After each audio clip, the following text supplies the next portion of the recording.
This is K.M. Weiland, and you're listening to the 90th episode of the Wordplay Podcast. The first draft of outlining your novel, Map Your Way to Success, is now in the bag. We're right on schedule for its release later this year, something I'm happy to report to those of you who have been clamoring for its arrival. It was a fun book to piece together, since outlining is one of the writing-related subjects about which I'm most passionate. Outlining has revolutionized my own writing methods, and as a result, my stories themselves. And I'm excited to have the opportunity to share my experiences, suggestions, and warnings with the rest of you. Although I'd be the first to declare that outlining doesn't work well for all writers, I hope the book will inspire a few fence-sitters to give it a try, because I'm convinced that outlining is the answer to a host of writing problems. Everything from sloppy first drafts, bedraggled story arcs, and chronic procrastination. Hang with me as we inch closer to the release date. Don't confuse readers with similar character names. The latest post in the video series on my blog warns against the easily correctable pitfall of naming characters in a way that frustrates readers. You can watch the video on my blog at wordplay-kmweiland, that's weiland.blogspot.com. New videos are posted every Wednesday. Meanwhile, enjoy this week's podcast, Why Writers Should Take Their Own Advice. If you've ever found yourself wishing for a writing mentor, someone with the savvy, experience, and generosity to reach down and guide you in your own writing journey, today's your lucky day. I'm about to introduce you to the wisest writing mentor you're ever likely to meet. Yourself. Yep, you heard me right. It's you. Stop right there with the sputtered protestations that you don't know enough, that you haven't finished enough stories, that you haven't enough experience to know good writing from bad. These disclaimers may be true, or they may not be, but they're all beside the point. The point is that every writer is his own best judge. Only you know what you're trying to accomplish with a story. Only you know what your gut feeling is telling you about a certain phrase or scene. Only you know what your artistic vision encompasses. The advice of more experienced authors is wonderful. We can use it to polish our stories.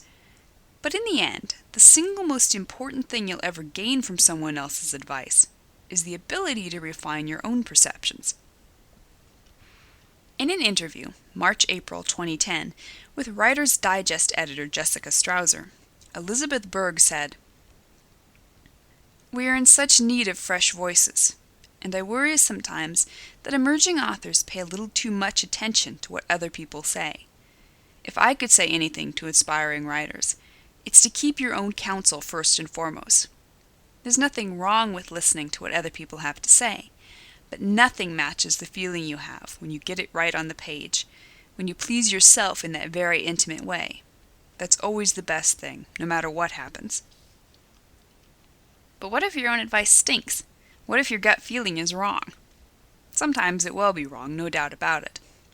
But your gut is a knowledgeable creature, and it's right far more often than not.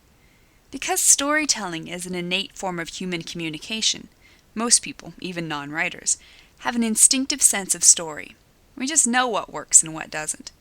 However, as a responsible writer, it's your duty to bring your conscious brain up to speed with your unconscious by studying other writers, both their fiction and their writing how-to discover what jives with your own creative vision and what doesn't.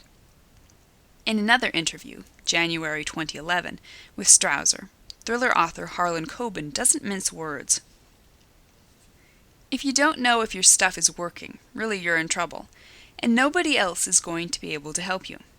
Yes, there are certain stages that you want to give it to a trusted friend and have them give you feedback, but not all the time. I am always my harshest critic, and I think you have to have that ability to see what you're good at and what you're bad at as a writer. Writing is one of the few activities where quantity will inevitably make quality. The more you write, the better you're going to get at it." The thing to remember in taking your own advice is that balance is always key. Embrace your unique artistic vision and forge ahead boldly. Listen to your gut and trust your own advice.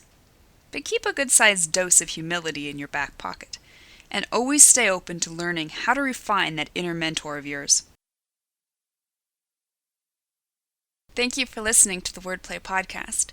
To read a transcript of this episode, Visit me on the web at wordplay-kmwyland, that's weiland.blogspot.com, and be sure to listen again next week.